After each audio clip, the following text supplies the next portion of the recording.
Mr. Chairman and members of the Board of Supervisors, it's a good thing you're doing this evening to provide an opportunity for citizens to speak. My name is Dr. Edward R. Long. I'm a citizen of Augusta County. My address is provided in text, which I'm going to read from and get to you afterwards.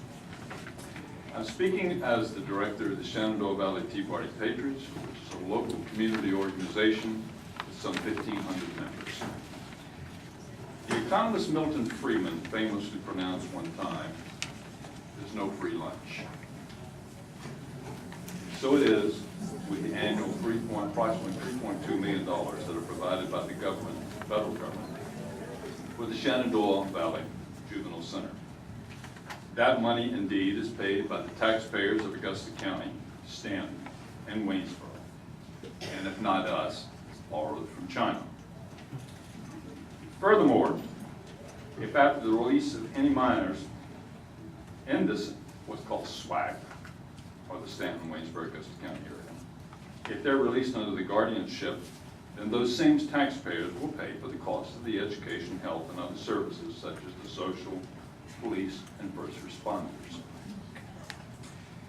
If the grant from the federal government, which we presently have, had not been initiated 5 years ago, we would not be in the circumstances that we have at this present date.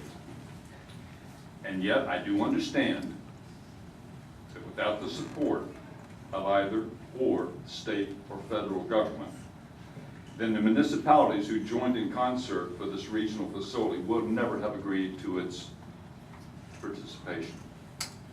So what we have indeed, in my thoughts and that of the Shenandoah Valley Tea Party, is a well-intended facility that is exceeding the monetary capacity and the physical needs of the municipalities who've joined in concert to have it.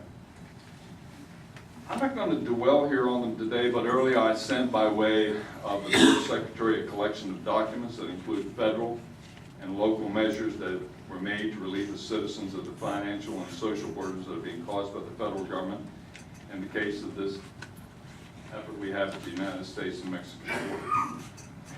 The collection included 4 documents from Congressman Goodlatte that provided the detailed discussion of the bills that he and other members of Congress have submitted to stem what is taking place at the border. It also includes the Washington County, which is down in our southwest corner of Virginia, their Board of Supervisors resolution that opposed the housing of illegal aliens of all ages within that county.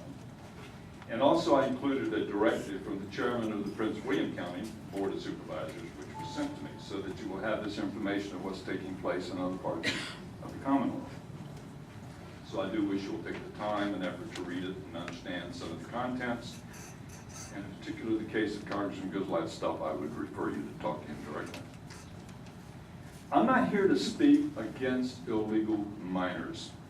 I am here to insist, however, that what our federal government and what the Central American governments are doing from which these minors are coming from are not in the interest of those minors, their families, and the communities of those nations. So it's a lot that has to be done by them to turn around what has been a consistent circumstance in those countries, which has driven to the circumstances of about 50,000 minors coming to our border. Just to remind you, 50,000 minors is a small number of the thousands, perhaps hundreds of thousands of minors who remain there and have the same circumstances. And unless the situation is remedied there, it will not be remedied here. So the Shenandoah Valley Tea Party Patriots is going to politely insist to this board on 2 actions. Mr. Wills, I wish you'd have told me you had 10 minutes. I'd have taken longer, but it's just a little much less than that. The Shenandoah Valley Juvenile Center, we ask that it seeks to house the minors that are being shipped directly by our federal government from the present border situation to our detention facility. This is roughly 5% of the occupancy that you have there. We ask that you do this in the form of a motion of a letter to be sent to the federal government stating a refusal to continue that practice. We don't ask you to discontinue the housing of alien minors or caught within the boundaries of the United States and been here and violated laws. But if we don't do something towards stemming the flow from the border as we presently have it, then we are condoning the very problems that are taking place in the host country. And we're condoning the actions of trying to facilitate putting minors into our country with 5 or 6 years before they even come before a federal judge for disposition on what the end situation will be. The second thing we would ask for is a long-term proactive effort to be made to expand the number of municipalities that are being served by the Shenandoah Valley Juvenile Center. And to expand it until all of these municipalities collectively meet the monetary needs of that facility and actually fill the physical capacity of the facility on a regular basis. And that we bring the contract with the federal government to an end, and thus end the federal government's voice in what we're doing within this county. In other words, we're privately insisting that the tax dollars, state and local, be used to serve the needs of citizen minors who have violated local, state, and federal laws, which was the original intent of that facility. And then we asked, you can't do this, but we pray that the federal government will take that money and put it towards the purpose of supporting our veterans. And to this latter effort, of this long-term effort, my organization volunteers, is proactive, and we think somewhat helpful involvement we can have to assist you in working with the local and state officials to make the long-term situation as we're asking it to be. Thank you very much. Mr. Downs, having been a member of the state police department in another state, and I know a lot of people who are working in our gang units. I haven't done that in years. I've been retired. But this MS-13 that's coming across the border, and I'm talking kids 12 and up, they've already committed several murders. These people are about as bad as you're going to find. And you're bringing them into this country. You're bringing them into this state. These young people coming across, they carry diseases. What's the last time you heard of leprosy? The new strain of TB. If you can cure the new strain of TB, it costs you about $220,000 to do so if you can cure it. You have scabies, you have all kinds of diseases these kids are carrying, through no fault of their own. But we're bringing them up here and exposing to our children. And so I want you to think about that, because your kids are at risk. Another thing we have going is this country is bankrupt. We cannot take care of our own people, let alone people from third world countries. We cannot do it. And if we try to do it, we'll go down with the ship. Hi, I'm pretty much echoing what everybody has said so far. I'm just very frustrated with the border insecurity, which I know is not particularly your problem here, but it's flowing over to us. There's no real screening of the illegals that we are accepting as far as any criminal background. Their countries don't give us any information on what their past history has been, and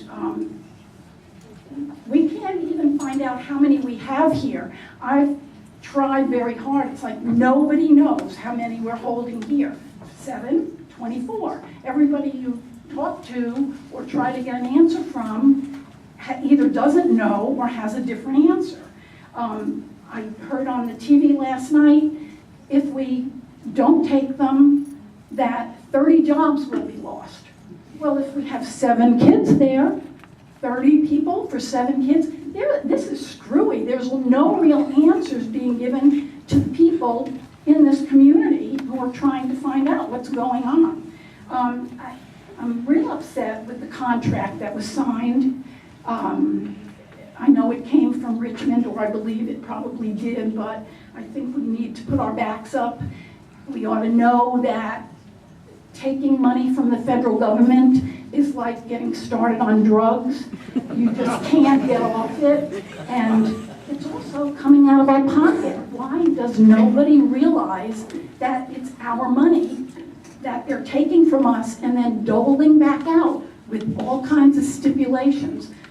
I'm just very, very frustrated by this whole thing. The Juvenile Detention Center became an issue I have learned some things recently, and let's see how many of them are true.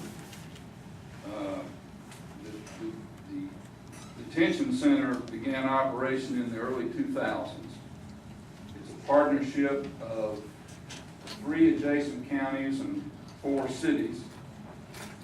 It has a capacity of 58 beds, 30 of which are reserved for the federal government, which then pays $3.2 million of the $5.7 million annual budget. And if you add the $1 million approximately that the state provides, between the federal and state contribution, that represents a 75% subsidy for our center. So the only other thing that I'm unaware of the remaining 28 beds, if you take 30 from 58, how many are occupied by regional juveniles? I don't know the answer to that question. But here are my takeaways. It appears to me that we have a facility that is larger than needed, and we can't afford to operate it without the help of the state and the Fed. Our local center has become a way station for the federal government to house and pass through illegal aliens to become invisibly and unaccountably embedded somewhere in American society.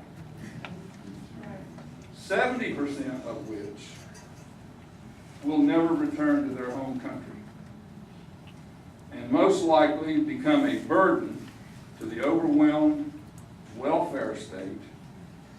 And if any of you are aware of Cloward and Piven,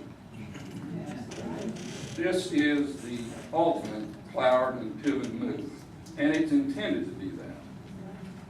And the other thing is, let's hope that those that remain in this country vote legally. The center is merely a cog in the wheel to dilute traditional American society. I know it's a fool's errand to ask the board to end the relationship and forego the subsidy from the state and federal governments.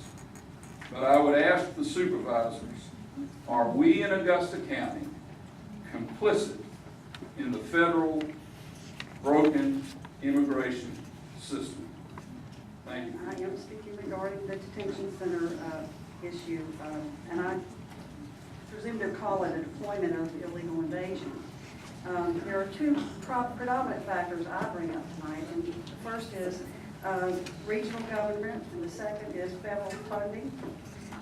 Both are deleterious to operating the county as a sovereign county, and both are erode our liberties.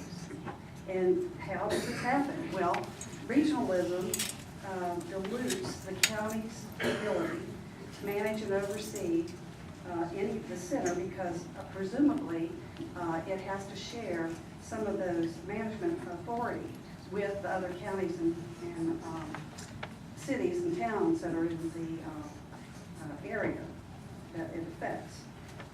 What this results in is making weak, if not futile, the consent and will of the government.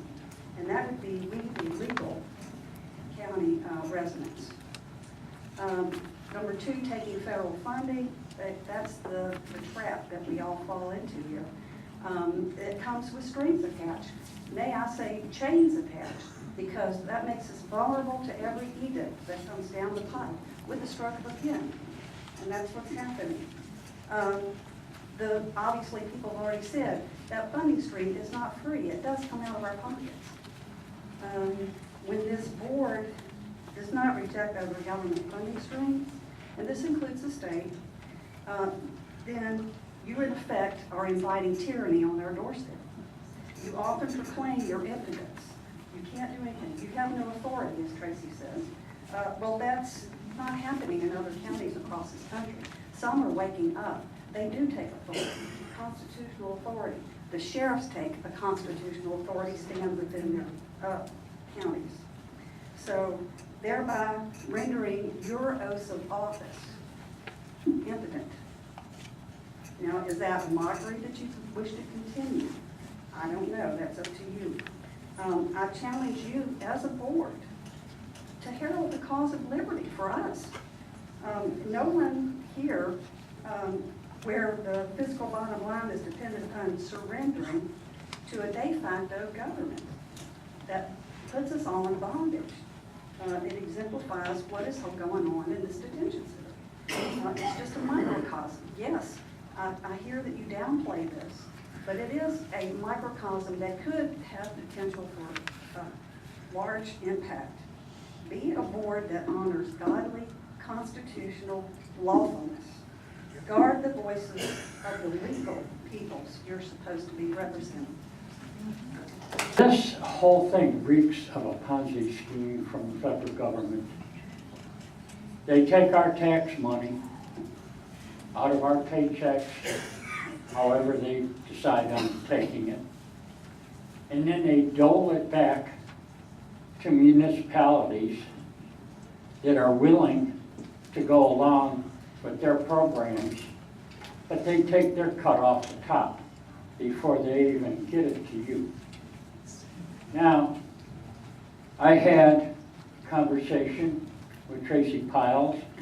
I also sent David Carappa a Facebook message. And some of the response I got sort of puzzled me, because the statement was made, we must follow the law. What law is that? There is no law in the Constitution that we are obligated to play patty fingers with the federal government. You are placing our community at risk, and we don't like it. And I have stated pretty much how I feel about it. And this has got to stop. These children, and David should know, being in the medical field, that there are diseases that are incurable, that are unable to be identified, and some of them are coming out of Central America. There's one that I've heard about, that if a woman is pregnant and comes in contact with it, it can kill the fetus. Now that's not very good. And when we have this type of a situation, we were never notified by the board in doing anything of this order 5 years ago. And David, he mentioned the fact that he only found out about what was going on in the Juvenile Detention Center through the newspapers and TV on Friday. Now, if you've got board members that don't know what's going on, then why is it that we are in contract, and I'm not talking only just you, we the people, you have entered us into a contract with the federal government to be complicit in their activity of a borderless country. And we need to stop it. I understand why the contract with the federal government to house undocumented minors was signed. I understand why the grant money was accepted. I understand the county needed to pay the mortgage, and the residents complain when their taxes are raised, and the federal government hands out money like a carrot, and we grab onto it. I've watched it happen in the school system. I've watched what's happened with longitudinal data tracking thanks to the same thing. But as we all know, money given by governments always has strings attached. Based on the report from Mr. Smith at the staff briefing, none of the undocumented minors housed at the detention facility have been seriously ill or been involved with gangs. However, the federal government can force those types of minors on our community because they make the rules. I just read an article about cities in Virginia that accept HUD money are going to be forced to house illegals. So we accept money from the federal government. No telling what they can force us to do. I read another article that stated a 17-year-old confessed murderer and member of the 18th Street Gang, a 16-year-old with severe substance abuse issues, self-mutilates and has demonstrated very aggressive and vicious behavior, a 15-year-old that admitted to federal law enforcement officers that he had murdered 2 rival gang members, and a 17-year-old that had been involved in shooting and murder attempts and was not sure if people died.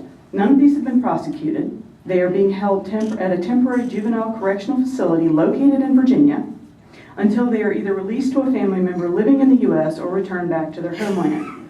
The U.S. Immigration and Customs Enforcement officials stated that many minors with similar backgrounds are released to guardians living in the United States. I ask you, please do not renew this contract.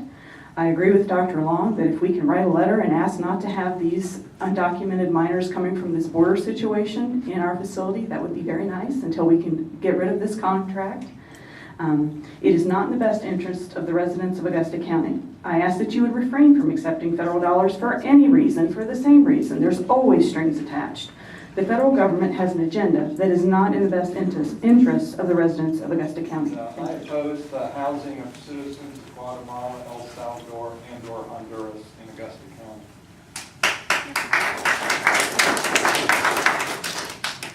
I understand that many parents and families pay perhaps $5,000 to have their child or children smuggled across Mexico to the U.S. Instead of paying a coyote who is a human smuggler / sexual predator $5,000, why not invest that $5,000 in the children's health, education, and development in their home country and community? Plus, many American volunteers, church missions, etc., go down to Central American countries frequently to help with education, schools, and build community centers. After or as soon as possible, I'd like to see Augusta County get out of the contract with the federal government for housing these children, and to not engage in future contracts with federal agencies regarding housing. In addition to the Border Patrol, I understand that the Department of Homeland Security, the CDC, Centers for Disease Control, and Health and Human Services are some of the agencies involved in screening, managing, and relocating the children. Now, in 2011, DHS Secretary Janet Napolitano said in an El Paso, Texas speech that border security is better now than it has ever been. Not so much. And the CDC is helping Health and Human Services and the Border Patrol screen children for serious illnesses such as TB and bacterial pneumonia, meningitis, and other conditions. Well, unfortunately, the CDC is the government agency that misplaced vials of smallpox in Bethesda, Maryland for many years. Smallpox killed 300 to 500 million people over the ages. And the CDC also, a few months back, exposed 100 employees with possible anthrax contamination in their Atlanta facility. Also, Health and Human Services, which is involved in that, of course, they spent about $400 million creating the website for the Affordable Care Act registration. That didn't go so well. And Kathleen Sebelius, the former Secretary of Health and Human Services, echoed President Obama's comments that you can keep your health insurance if you want to. Many of these government agencies are increasingly incompetent, evasive, untruthful, and destructive. And I would urge Augusta County to be very careful in contracting with the federal government. The money is more trouble than it's worth. And again, I'd like to see a cessation of the housing of these children in Augusta County. Thank you for your time. Some here oppose housing illegal aliens here out of fear. Maybe this is fear caused by the Department of Justice statistics stating that roughly 1/3 of all the gang members are what some consider innocent children or juveniles. And nearly half of all gang members in the United States are Hispanic. Some may think that these innocent children who have traversed thousands of miles dealing with gangs, drug cartels, a feat that I doubt many college graduates could accomplish, may not be so innocent anymore. Others, they'd be here to voice objections to the financial burden being placed on our local, state, and federal government by the flood of criminal aliens that after reading the Investor Business Daily article stating how the current 11 million illegal aliens already in the U.S. will have a net cost to the taxpayers of roughly $6.3 trillion throughout their lifetime. That's after deducting the taxes that they paid. But they may balk at the idea of allocating scarce resources for those individuals whose first act in America is to violate the law. When our veterans are dying on waiting lists, and Medicare for seniors has just been cut by $500 billion. And still, some may simply object to the flagrant discrimination occurring against all law-abiding immigrants. That they may not think it right that those who disrespect their laws for personal gain are in turn rewarded with residency, housing, education, health care, food, and all other sorts of social programs and benefits at the great expense of taxpayers. Or maybe they simply realize that rewarding criminal behavior will only worsen the problem. No, as a nurse practitioner, I would like to speak to the very real public health threat posed by rampant illegal immigration and the decision to house these criminal aliens here locally. Have these innocent children been screened for the rampant non-threatening, life-threatening illnesses they are known to harbor, such as scabies, lice, bedbugs? Or how about the more nasty pathogens, such as measles, whooping cough, malaria, Chagas disease, dengue fever, TB, among others? Fortunately, most of these diseases aren't easily transmitted within the United States. Unfortunately, some are highly contagious, such as measles. Thus far in 2013, there has been nearly a threefold increase in the number of confirmed measles cases in the United States since that of 2013, and we're only into July. Measles, with an incubation period of up to 19 days, is contagious 5 days before the presentation of the rash and 4 days after resolution of the rash. This allows those infected to travel great distances, transmitting the illness without detection. Furthermore, measles is highly effective, and 75% of susceptible individuals exposed to the disease later become infected.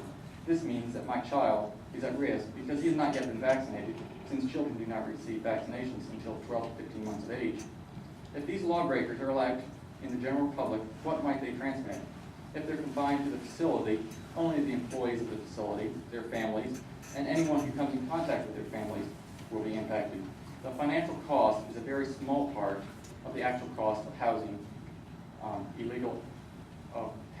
and in fact supporting illegal immigration here in the county. Let's not use our facilities to aid and abet criminal behavior. After all, some have used age as a determining factor, but age is about as appropriate in determining one's innocence as race. No one doubts that these people are coming for a better life, but they're breaking the law, and whether you rob a bank, improve your life, or come here illegally, breaking the law is breaking the law, and if we ignore this law, which law should we follow? So I would like to oppose any future contracts with the federal government to house illegals. I know they've tried to use community colleges to house them, and I would support Dr. Long's idea to expand the detention center to serve more localities and eliminate the need for federal dollars. A little bit of a different perspective. Through the years, I have been a friend and colleague to many immigrants. I have relatives who are immigrants. My own 2 children are immigrants. We've heard a lot tonight about the problems that illegal immigrants bring to the United States and the costs that are associated with it. And we've heard a lot of talk about justice and compassion as well. I'm very sympathetic, as you can imagine, to immigrants and their needs. I have a bit of a problem with the justice and compassion arguments. We're in an economy where millions of Americans cannot find work. Bringing more workers in here is not just for compassionate. We have millions of people who have spent their life savings and jumped through flaming barbed wire hoops of bureaucracy to come here legally. They wait 5 to 10 years in many cases. Often they get here, their visas expire, and they have to go home. Bringing in millions of people illegally and letting them stay here is not just or compassionate. bringing people in here to strain our social systems when millions of Americans are struggling to make ends meet is not just or compassionate. And until these problems are dealt with effectively, bringing millions of people from these Central American countries, traveling hundreds or even 1,000 miles or more under horrid conditions, bringing them here where they often meet some pretty bad attitudes, which I've seen, my own kids in fact have experienced, and making them subject to unemployment, disease, gang violence and so forth, is not just or compassionate. It is too many people, too fast.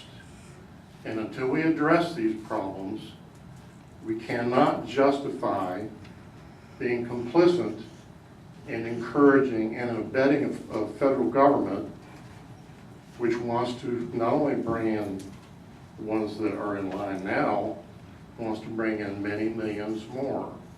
It has to stop. Thank you. Concerns me also, because basically a lot of us is here because the fact is we have to start with the councils, then with our state and with our federal, because quite frankly, no one's listening to the people. They're bringing in millions and millions of people that are illegal immigrants. No matter how you look at it, illegal is illegal. There's ways to come to our country that needs to be abided by because we are a land of law. And the thing is, with the way our economy is, with people being out of work, with the way the government is doing everything, who do we let die? Do we let the veterans that the government is handling die? Do we let our senior citizens die because they're cutting Medicaid and Medicare? They're cutting all this stuff for the United States citizen. But then they're willing to fork out billions and billions and millions of dollars of all this money. Where is it coming from? Us. But yet, on the same turn, we can't take care of our own people. And you've heard it in the news. Veteran dies. He gets a letter that he can go to the doctor 20 months after his death. He gets a letter 20 months later. You get senior citizens, they've cut half of it because it needs to go to the Obamacare. You get all this stuff that they're cutting, and everything is not, we're paying for it, no matter how you look at it. I don't care if it's the local, if it's the state, or if it's the federal. The taxpayers are paying for it. We can't absorb millions more people into this when we can't even take care of our own, and that includes the children, because there are a lot of children in this country that are starving and that aren't being taken care of. Thank you. Quick observations. I've been very touched by the speakers here tonight. I think there have been some excellent points made, and I'm especially impressed by the humanity and generosity of so many of the citizens in this area. At the same time, I think it's important that we recognize the extent to which this is a manufactured political situation. These children have, in effect, been invited here, and the wave is not going to dissipate if we continue to allow that flow to continue. I was particularly struck by the two people who spoke with translators, and I thought about America as a melting pot, and I was struck by the extent that one person had lived here for 15 years and another for 25, and yet they were unable to stand up and address this group in English. And I wonder about what we are becoming as a melting pot, as a nation. I would like to see more assimilation, and I do believe in and support immigration. And finally, I'd like to say I'm very grateful that Pat Cofield and I don't know others are going to address some questions tonight. But I think that, I can't remember who it was, I think it was possibly the head of the NSA during congressional testimony subsequently said my answer was the least untruthful I could give. And sometimes it's what you don't hear that's really where the answer is. And I would be interested in seeing a written report and analysis of the persons who flowed through the facility in years past, what's happened to them, the number who have remained within our community in the extent to which they've had to be subsidized, and look at some hard numbers. But I do think that the community would be best served if we look for an expeditious way to terminate the contract.